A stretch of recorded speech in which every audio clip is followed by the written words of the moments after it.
I'm the opening act for Sarah. She was really kind and invited me to sort of tag along, so I'm not going to take up too much of your time, but I do want to talk to you about water and the water board and about myself. I grew up in Texas, where the climate is similar. Water is scarce and expensive. I was the daughter of a single mom. We didn't have a lot of money. We had our water shut off every now and then because we couldn't pay the bill. And so I know what that's like. I know what that's like to not have access to affordable, clean water. And I believe that that is a human right. I believe that we should all have access to it. In Southern California, we have some unique challenges. Water is scarce and expensive here too. We get a lot of our water from upstate. As I was just explaining, we get some of the water from the Carlsbad desalination plant. We get about 27% of our water from there. We get about 18% from the Olivenhain Municipal Water District. And there's not a lot of diversity in those water sources. And when you are faced with issues like climate change that demand flexibility and figuring out solutions to how we're going to get our water and how we're going to keep our water, we need to figure out a way to diversify our sources. I'm a mom. I'm a scientist by training. I have a passion for water. I first started learning about water when I was living in Pennsylvania. I was actually on the school board in Pennsylvania, which is why I know Sarah's going to be so great, and I'll talk about that in a minute. But I was on the school board, and our local water was contaminated with PFAS, fire retardant chemicals, because we lived near a naval base. And decades over time, the firefighters would practice putting out fires with this foam. We didn't know it at that time, but that firefighting foam contained PFAS, and it leached into the groundwater and contaminated the water in our area. My friend, who was running for state senate at the time, ran on the issue of trying to clean up that water, and I helped her with her campaign. So that's how I was sort of introduced to the impact of unclean water can have on our environment. Fast forward, we moved out here. I brought my family. My husband got a job, and we have 4 kids. And I learned that there was a water board opening, and I knew a little bit about water. And I thought, well, I don't really know that much about water boards. And as I'm talking to voters, a lot of you don't know that much about water boards either. So I want to answer those questions for you tonight. A lot of people think that the Vallecitos Water Board, that's just where you write your check when you pay for your water. And that's true. But it's also governed by a board of directors. It's governed by 5 folks, each are in charge of a district, and the decisions that they make have impact region-wide. The Vallecitos Water Board covers parts of Vista, parts of Escondido, parts of San Marcos, parts of Carlsbad, and it's interdependent upon other municipal water agencies that, like I said, make decisions that have regional impact, all the way down into San Diego.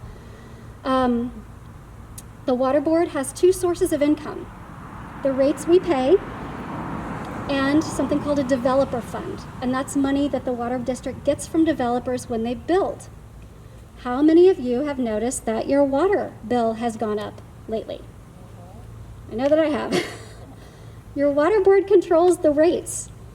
And most things, as we go through life year over year, most things get more expensive. That's just the cost of living that rises. That's the way it works. But what's been happening on the water board is that developers have been developing a lot in our area. We all live in this neighborhood, and these homes are like 2013 or newer. But the water board has been saying, you know what, you don't have to pay that sewer density impact fee. Nah, we'll just let it slide. They've been cutting them deals because those developers helped those people get elected. And this is public record. It's on my website. I have proof of it. And that seems like that's wrong to me. We pay for water. We don't pay for political shenanigans. We pay for water and wastewater removal. That's what's happening on the board right now. So I'm running because I'm angry about that. I don't feel like that's the way the water board should be operating. But 2, I care about water and I care about kids.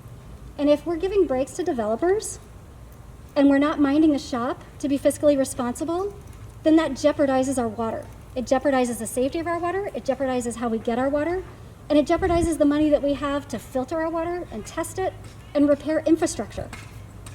So it's all kind of tied together. Those are the reasons why I'm running. My priorities once I get into office are to, 1, get developer money out of our water. It doesn't belong there. Stabilize the water rates.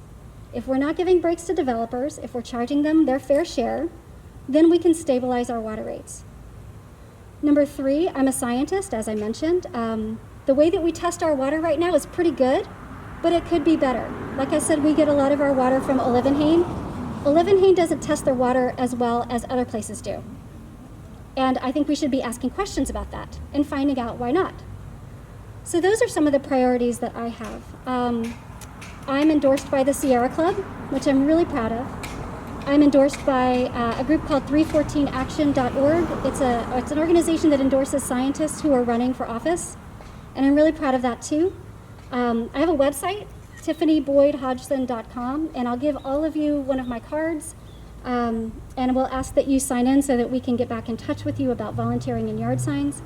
I also host a broadcast every Wednesday night called Water Wednesday. I talk about water, I talk about the water board, I talk about issues of climate and environment, and I would love it if you would join. It's free.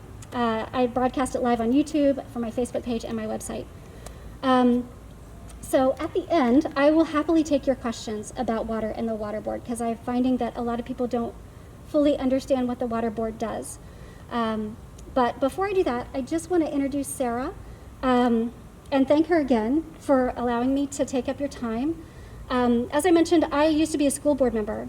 I have 4 kids. I know how much it matters when you have kids in the district, because you're not just making decisions about abstract things. You're making decisions about your own kids. And when you have skin in the game, it matters. And Sarah does. She's going to be great. And I hope that you give her your attention, and I hope you give her your vote.